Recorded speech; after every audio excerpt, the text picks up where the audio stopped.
ভাই, রমজান তো এমন এক মাস যেই মাসে নফল ইবাদত করলে ফরজ পরিমাণ সওয়াব হয়ে যায়। সুবহানাল্লাহ। করব নফল পাবো ফরজ, নফল করব পাবো কি ফরজ। এক ফরজ করলে 70 ফরজ, এক ফরজে কয় ফরজের সওয়াব? 70 ফরজের সওয়াব। নফলের ফরজের সওয়াব, এক ফরজে 70 ফরজের সওয়াব। আর এরকম একটা মাস যদি আমার হায়াতের থেকে একেবারে কিনারা এসে চলে যায়, তাইলে তো আমি হতভাগ্য হয়ে যাব। এইজন্য মালিক আমাকে আপনি এই 2 মাস এমন এক বরকতময় জিন্দেগি দান করেন এবং রমজানটা এমন ভাবে দান করেন যাতে আমার জীবন থেকে রমজানটা মিস না হয়ে যায়। সুবহানাল্লাহ। 9 মাস আগে দোয়া করতেন, বলেন 2 মাস। আর আমাদের অবস্থা তো হলো এই 2 মাস আগ পর্যন্ত আমাদের কোনো খবরই নাই যে মাহে রমজান আসছে। মাহে রমজান আসছে 2 মাস আগে আমাদের খবরই থাকে না। এখন একটু একটু খবর হচ্ছে, এই কারণে যে এখন মসজিদে তো হুজুররা একটু একটু বলা শুরু করছে যে রমজান আসছে। হ্যাঁ, আল্লাহর কিছু বান্দাদের খবর আরো আগেই হয়ে গেছে, যে জুতার কারখানা যার তার আরো 3 মাস আগে খবর হয়ে গেছে, 4 মাস আগে খবর হয়ে গেছে যে সামনে আমার সিজন আসছে। হইছে কি হয় না বলেন? হইছে। যে বুটের ব্যবসায়ী সে আরো আগে থেকে মজুত করা শুরু করছে যে সামনে রমজান আসছে। চিনির ব্যবসায়ী যে সে চিনি মজুত করা শুরু করে দিয়েছে যে সামনে রমজান আসছে। এখন আবার দেখলাম তেল বাজারে বন্ধ, তেল নাই বাজারে। সয়াবিন তেল আপনাদের এলাকায় কি আছে? না, সয়াবিন তেল নাই, কই গেছে? উদার হয়ে গেছে। কারণ সামনে রমজান আসছে, সামনে রমজান আসছে, সবাই কিছু ভাজা পোড়া খাবে, তেলের চাহিদা অনেক বাড়বে। তখন যদি কেজিতে 100 টাকাও বাড়ায় দেয়, তারপরেও দেশের পাবলিক কিনবে, কিছু করার নাই, কারণ তেলের কাজ তো আর পানি দিয়ে না। তাইলে সিজন ব্যবসায়ী চিনলো, তেল ব্যবসায়ী সিজন চিনলো, চিনি ব্যবসায়ী সিজন চিনলো, তেল চিনি ব্যবসায়ী শুধু নয়, দুধ ব্যবসায়ীও সিজন চিনলো, জুতার ব্যবসায়ী তো আগে থেকে চিনলো। এখন যদি একটা কারিগর ছুটি যায় যে মাহাজন আমার অমুকে মারা গেছে, আমাকে একটু এক সপ্তাহ ছুটি দেন, তো বলবে আমার মাথায় দিলে বাড়ি দেন, তারপরে তুই ছুটির কথা দিস। বলবে কি বলবে না? কারণ সামনে আমার সিজন রমজানে আরো 15-20 দিন আগে থেকে আমাদের সব মালগুলো কি করতে হবে? দোকানে দোকানে পৌঁছায় দিতে হবে। বাবারে যা করিস আর না করিস, আপনি ছুটির কথা দিস।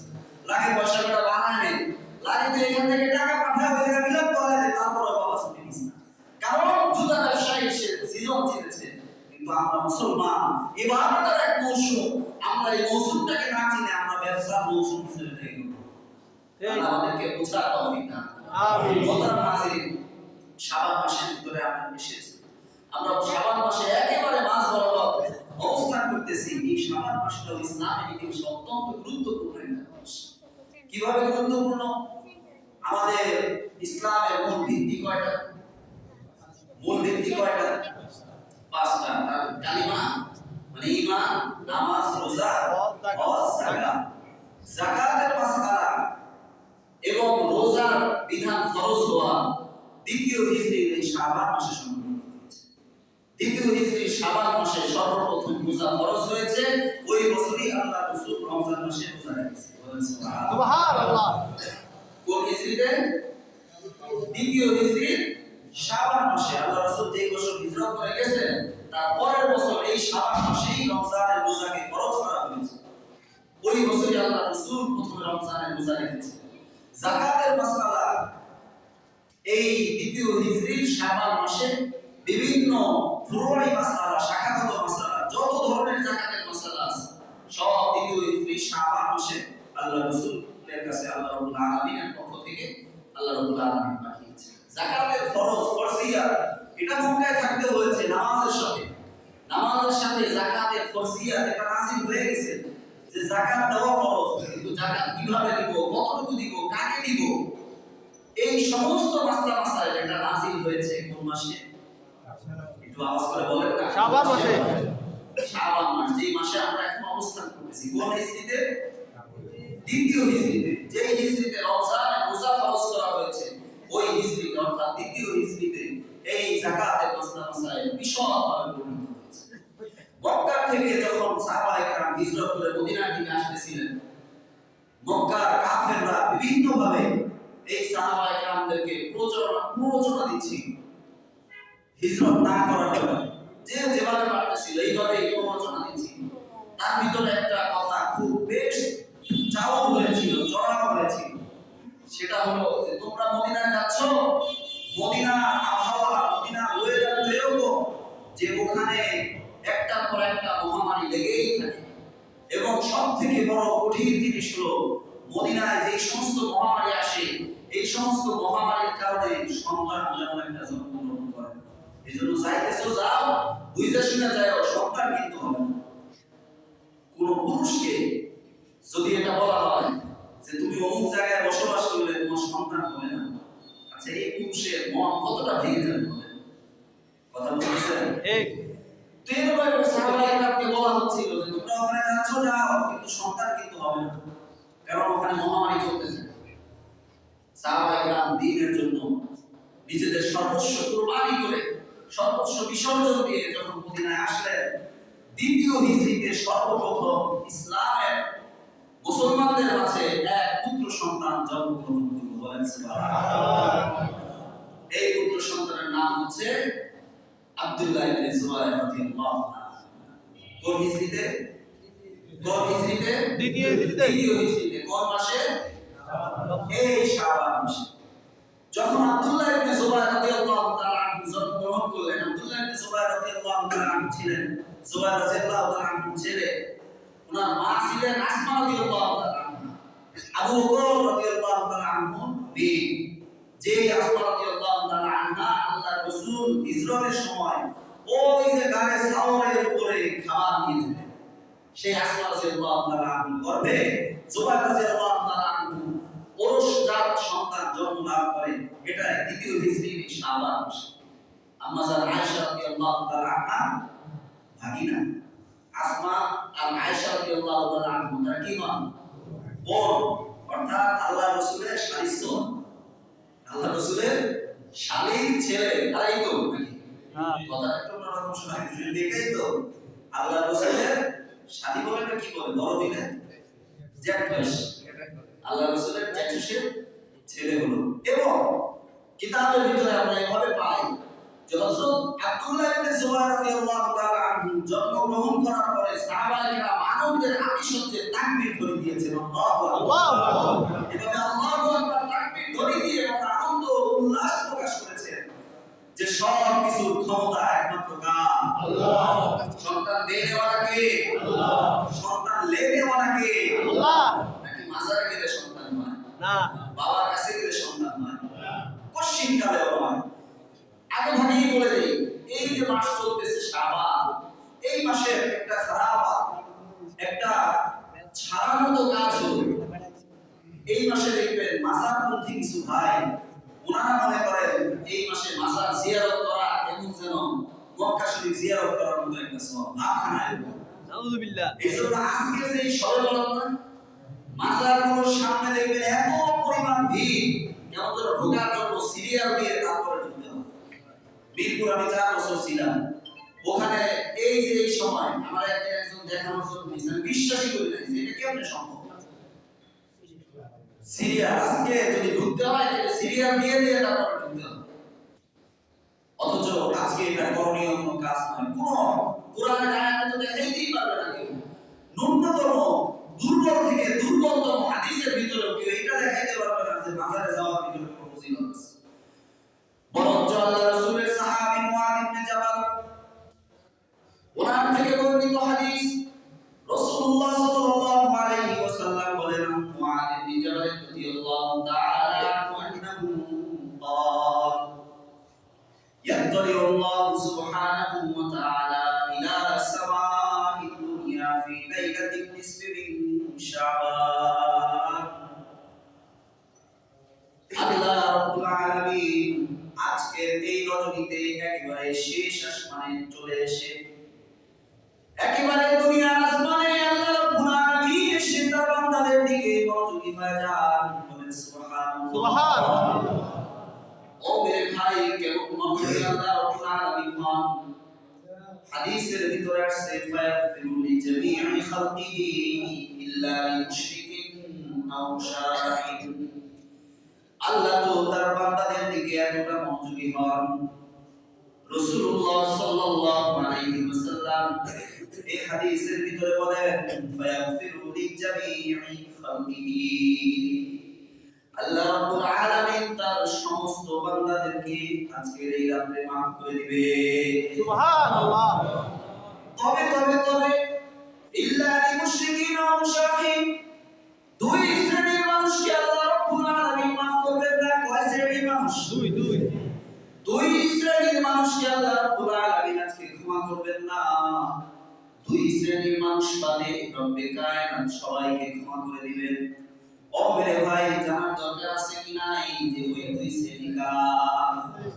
কারণ আজকের যদি কোনো আমল থেকেই থাকে এটাই হবে সবথেকে গুরুত্বপূর্ণ আমল।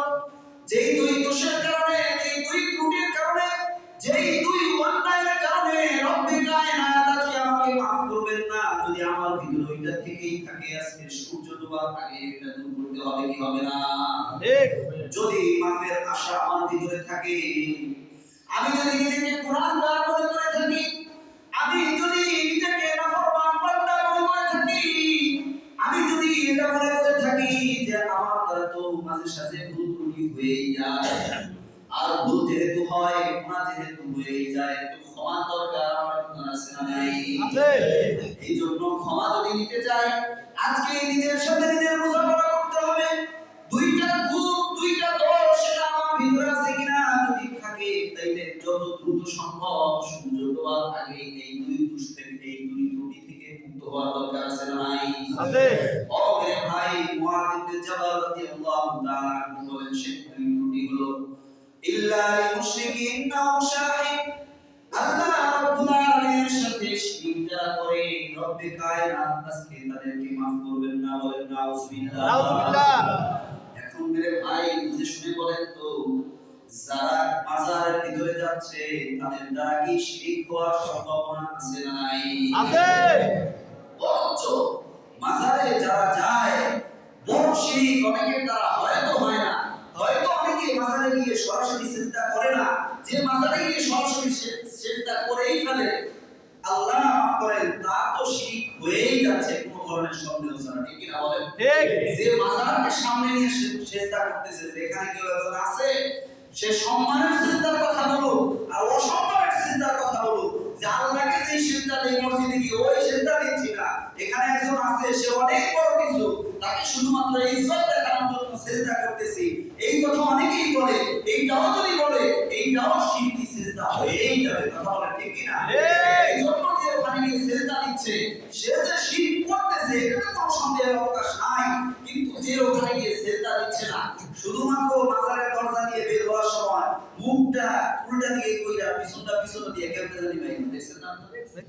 হ্যাঁ, যে ওদিকে পিছন দেওয়া যাবে না, ওদিকে আজরাইল আলাইহিস সালাতু ওয়াস সালাম আছে, যদি পিছন দিয়ে গা ধরে, এজন্য ওদিকে পিছনটা দেওয়া যাবে না, ওইদিকে মুখ দিয়েই বের হইতে হবে। এইটা কোন ধরনের স্বাভাবিক, মানে একেবারে স্বাভাবিক থেকে স্বাভাবিক কোন গ্রহণযোগ্য কিতাবের ভিতরে কোনোদিনও কেউ এই কথা দেখাইতে পারবে না যে কোন মাজার থেকে বের হইতে হইলে এমনি বাইরে হবে। যদি কোন জায়গা থেকে এইভাবে বের হওয়ার কিছু থাকতো, তাই না মনে করি মসজিদ থেকে এইভাবে বের হওয়ার দরকার ছিল। কথা বলা ঠিক কিনা? মসজিদের থেকে পবিত্রতম জায়গা, মসজিদের থেকে দামি জায়গা এই দুনিয়ার বুকে আর দ্বিতীয়টা কোনটা আছে? না। গোতারা মাঝে একটু ভালো করে বুঝবেন, যে চেষ্টা করতেছে না, শুধু সামন দিয়ে বের হইতেছে, তার ভিতরেও এক ধরনের ভিতরে ভিতরে চেষ্টা এই মাজারের প্রতি প্রকাশ পাচ্ছে কি পাচ্ছে না? পাচ্ছে। এই জন্য মাজারে যাওয়া মাত্রই শিরক হয়ে যাওয়ার সমূহ সম্ভাবনা আছে, যার কারণে মাজার যথাসম্ভব পরিত্যাগ করা দরকার।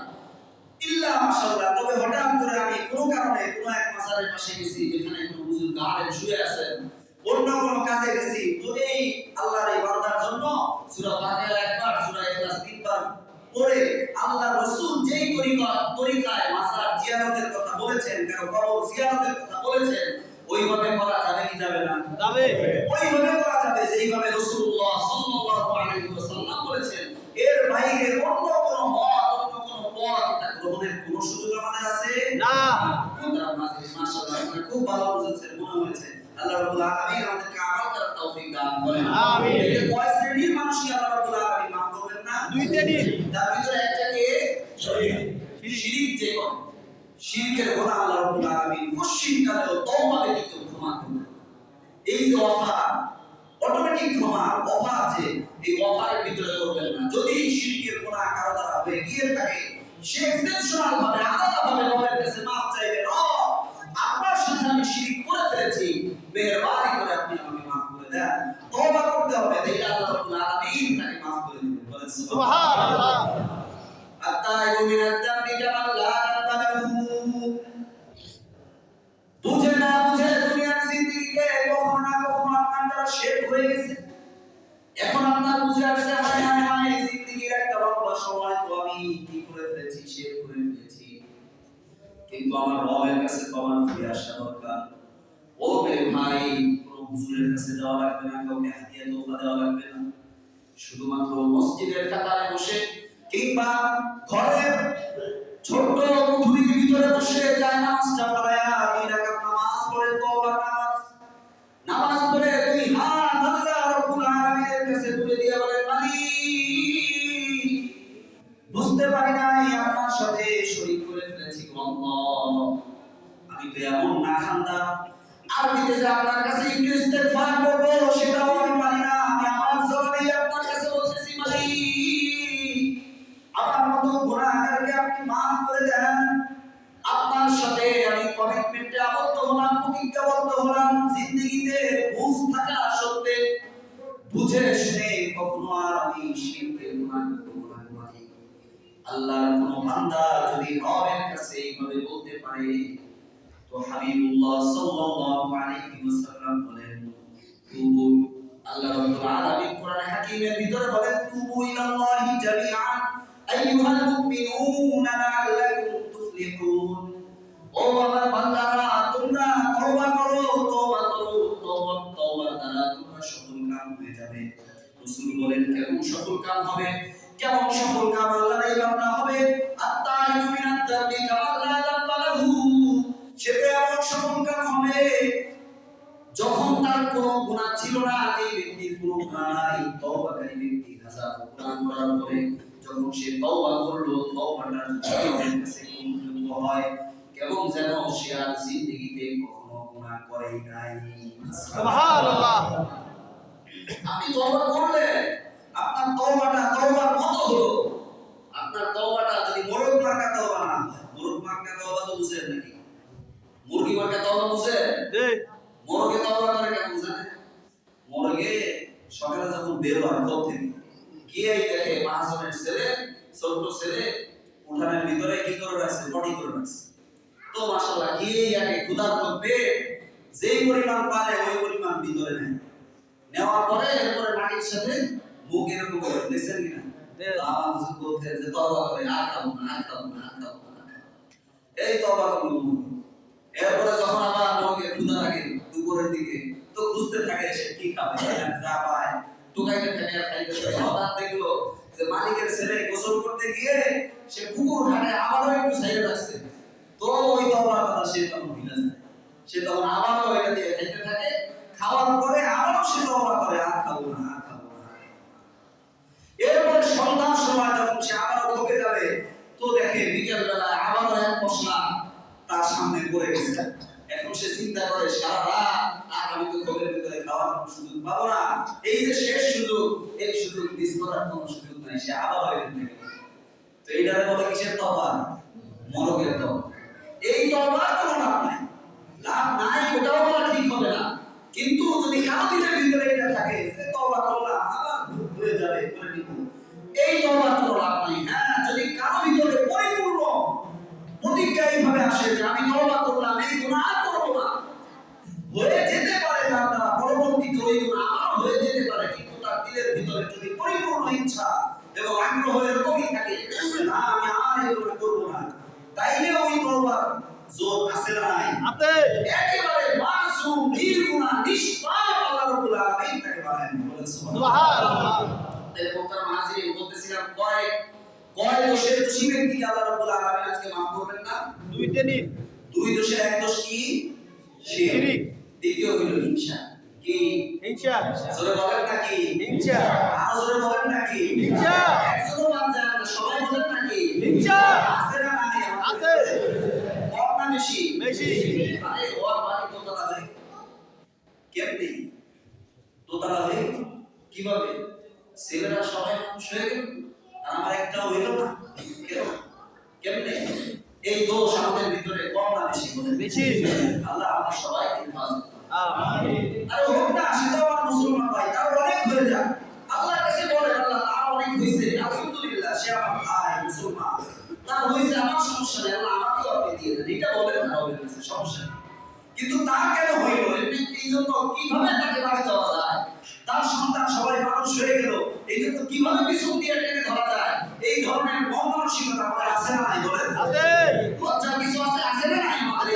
সমস্যা যে চুপ করে আছেন তার ভিতরে আরো বেশি আছে, আর যে বলতেছেন তার ভিতরে আছে, আমার ভিতরে আছে। আল্লাহ আমাদের সবাইকে এই ধরনের সমস্যা থেকে বেঁচে থাকার তৌফিক দান করুন। আমিন। যদি এই সমস্যা আমাদের ভিতরে থাকে তাইলে ঝেড়ে মুছে ধুয়ে ফেলে দেই। আজকে সন্ধ্যার আগেই এই ত্রুটি থেকে নিজেকে সাফ করে নেই, তাইলে রব সন্ধ্যার পরেই আপনাকে মাফ করে দিবেন। বলেন সুবহানাল্লাহ। তাইলে কয় ধরনের ব্যক্তিকে মাফ করবেন আল্লাহ? দুই ধরনের। কি কি? শিরিক, শিরিক, মুশরিক এবং হিংসা। হিংসা বিদ্বেষ পোষণকারী।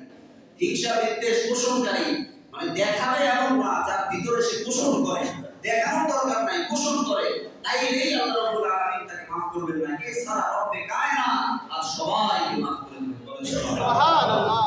এই জন্য মানে মুহতারাম দোস্ত, আপনাদের কাছে আজই হইল আল্লাহ রাব্বুল আলামিনের কাছে আজকে এই বিশেষভাবে এই দুইটা দোষের কথা উল্লেখ করে রবের কাছে মাফ চাইবো।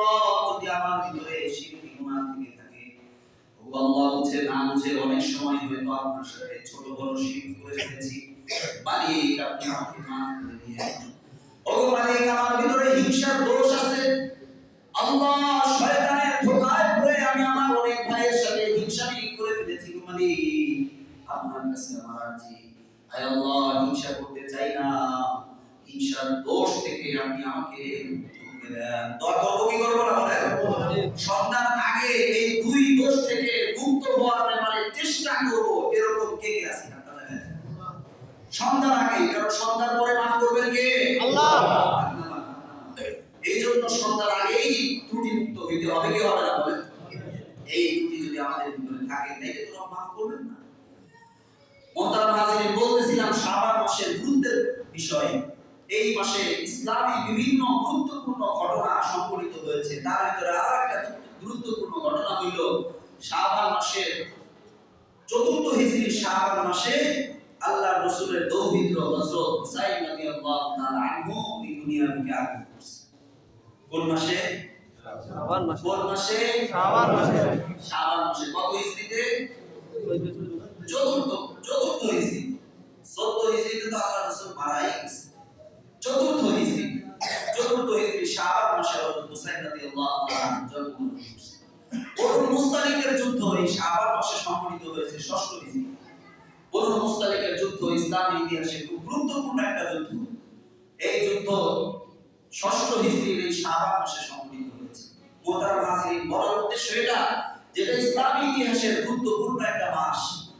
এমনকি এই আমাদের উপমহাদেশে ইসলাম আসছে, সম্রাট বাবর এই উপমহাদেশকে স্বাধীন করছিল, মানে ওনার করায়ত্তে নিছে, ওনার শাসন প্রতিষ্ঠা করতে এই শাবান।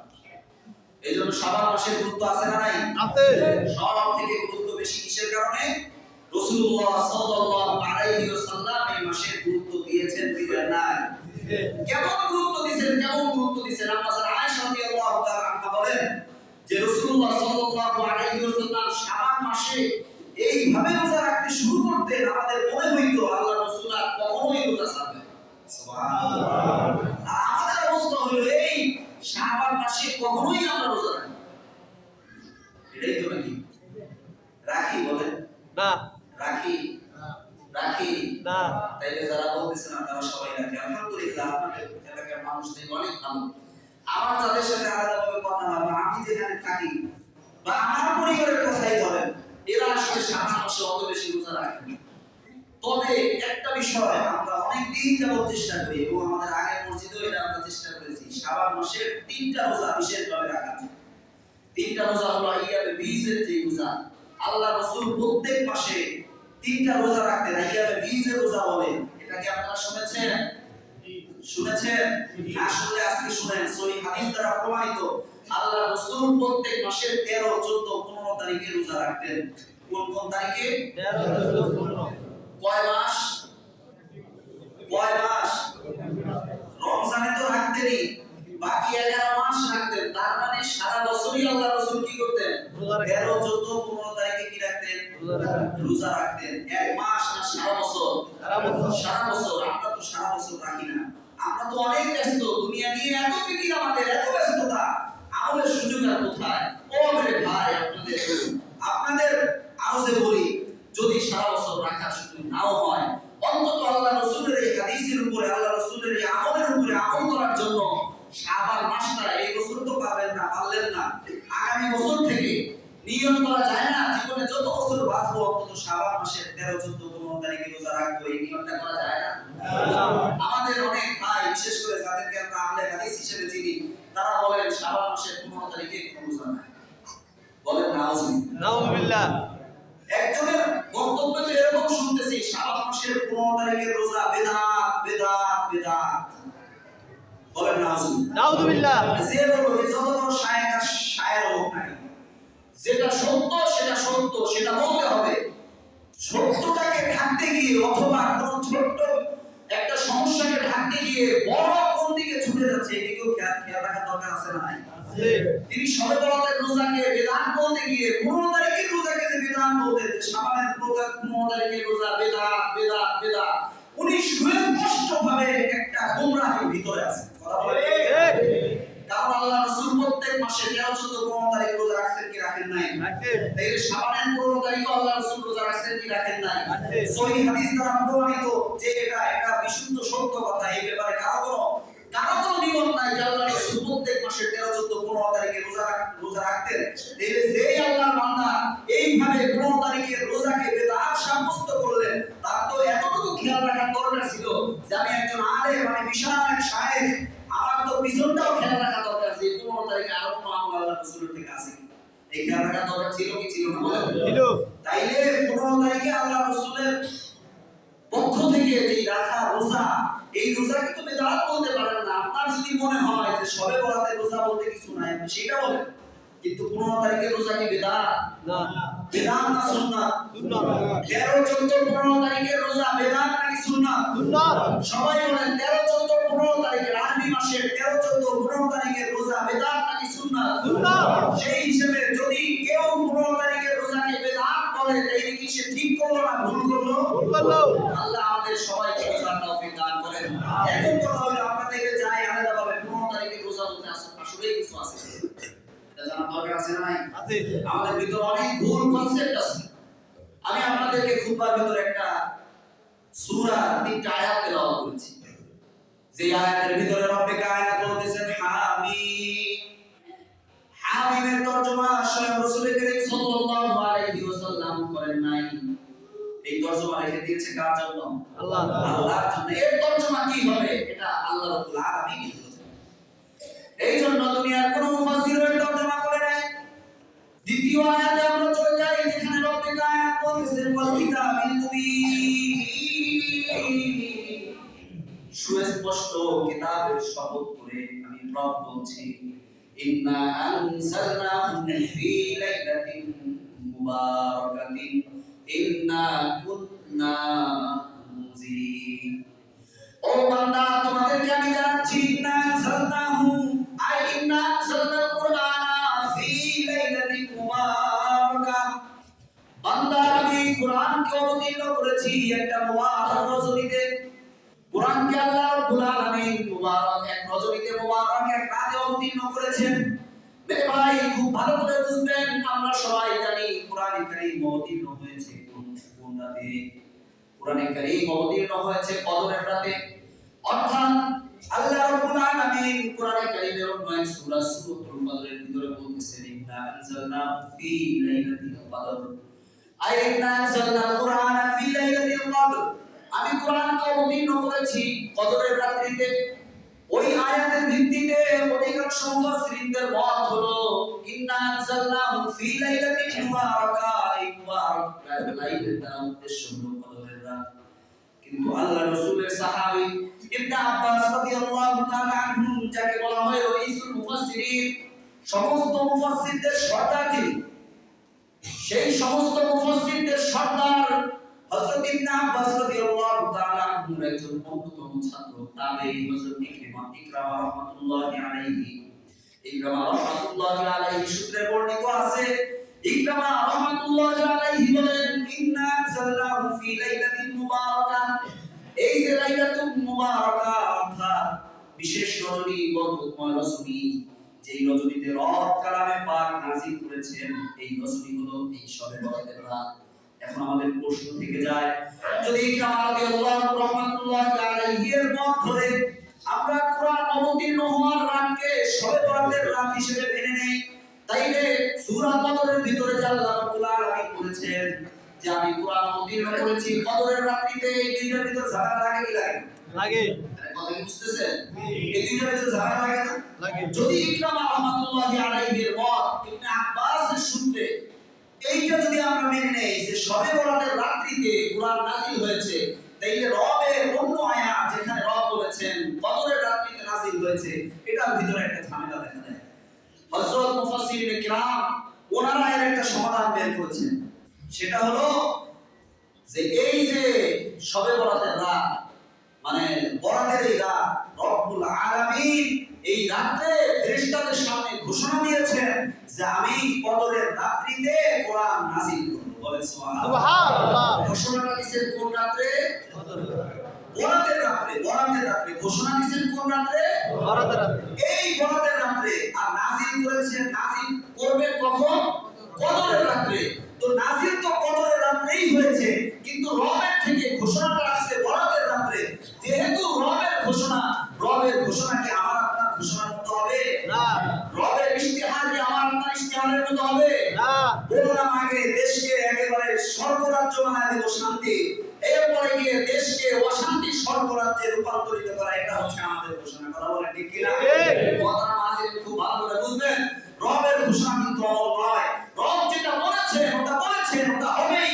ওটা কেমন যেন এখনো না হলেও ওটা কেমন যেন হয়েই গেছে। এই হিসেবে হয়তোবা ইকরামা রাহমাতুল্লাহি আলাইহি উনি এই মত প্রকাশ করেছেন যে রব যেহেতু এই রাত্রিতে ঘোষণা দিয়েছেন, রবের প্রতি ওনার ভালোবাসা প্রকাশার্থে উনি ওই ঘোষণাটি নাযিল হয়ে গেছে এই অর্থে বয়ান করেছেন। এইটা যদি ধরা হয় তাইলে সমস্যা কিছু না। চমৎকার। মোহতারাম হাজিরিন, খুব ভালো করে বুঝবেন। দ্বিতীয় বিষয়, আমরা ধরে নিলাম যে কোরআনের কোন আয়াত দ্বারা বরাত সাব্যস্ত নাই, এই লাইলাতুল বরাত এটা সাব্যস্ত নাই। এটার ভিত্তিতেই আজকে আহলে হাদিস ভাইরা ওনারা বলেন যে শবে বরাত বলতে কোরআন হাদিসে কিছু নাই। কি বলে? বলেন নাই? কি বলে? শবে বরাত বলতে কোরআন হাদিসে কিছু নাই। আমরা এই আয়াতের তাফসীর ছেড়ে দিলাম যে এটাকে জোর করে বরাতের প্রমাণ এটা থেকে নেওয়ার কোনো প্রয়োজন নাই, কারণ সব কিছু কোরআনের আয়াতের দ্বারা সাব্যস্ত হতে হবে, এটা জরুরি নয়। আল্লাহ রাসূলের হাদিস দ্বারাও হুকুম সাব্যস্ত হতে পারে কি পারে না? পারে। এটা কেউই কখনো অস্বীকার করে নাই যে আল্লাহ রাসূলের হাদিস দ্বারা হুকুম সাব্যস্ত হতে পারবে না। যেই হাদিস আপনাদের সামনে আমি আগেই শুনিয়েছি, মুআয ইবনে জাবাল রাদিয়াল্লাহু তাআলা আনহু থেকে বর্ণিত হাদিস, এই হাদিসকে কেউ যায়ীফ তথা দুর্বল বলতে পারে নাই। এই হাদিসকে কেউ যায়ীফ বলতে পারে নাই। স্বয়ং আহলে হাদিসরা যাকে ইমাম হিসেবে মনে করে, যাকে তাদের পীর হিসেবে মনে করে, সেই শায়েখ বিন বাজ, নাসিরউদ্দিন আলবানী, উনি স্বয়ং বলেছেন যে এই হাদিস সহিহ, এই হাদিসকে সহিহ সাব্যস্ত করেছেন। আহলে হাদিসরা তাকে পীর মনে করে, যার কথাকে মনে করে ইমাম বুখারীর কথার থেকেও বেশি গুরুত্বপূর্ণ, তারটা মানা যাবে, ইমাম বুখারীরটা মানা যাক আর না যাক, ওই আলোচনার দিকে ওই আলোচনা অন্য কোনো দিন করব। তো তিনি এই হাদিসকে সহিহ বলেছেন যে এই হাদিস সহিহ। এখন কথা হলো, যদি শব্দের ভিত্তিতে বলে থাকেন, শব এটা ফার্সি শব্দ আর বারাত এটা হলো আরবি শব্দ। বারাত মানে মুক্তি, শব মানে রাত।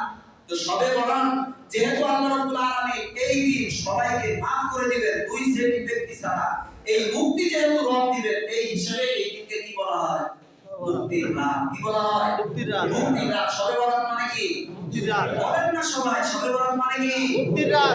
মুক্তির রাত যেহেতু আল্লাহ রাব্বুল আলামিন আজকে মুক্তি দিবেন এবং সেটা সহিহ হাদিস দ্বারা প্রমাণিত, এই এই হিসেবে যদি এই রাতকে মুক্তির রাত বলা হয় তাহলে কি কোনো সমস্যা আছে? না।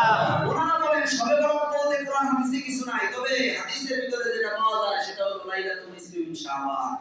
লাইলাতুল নিসফি মিন শাবান এটা আরবি শব্দ। এর অর্থ হলো শাবানের মধ্য রজনী।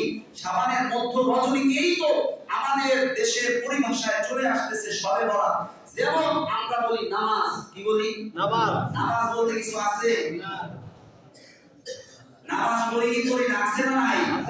আছে তো, কিন্তু নামাজ শব্দ তো কোরআন এবং হাদিসে নাই। কোন জায়গায় কোরআন হাদিস কোন জায়গায় নামাজ শব্দ নাই। আছে যেটা সেটা হলো সালাত। কি আছে? সালাত। আরবি শব্দ সালাত, কোরআন এবং হাদিস আরবিতে আমাদের সামনে এসেছে। এই হিসেবে আরবি শব্দ ওখানে থাকবে, ওটাই স্বাভাবিক।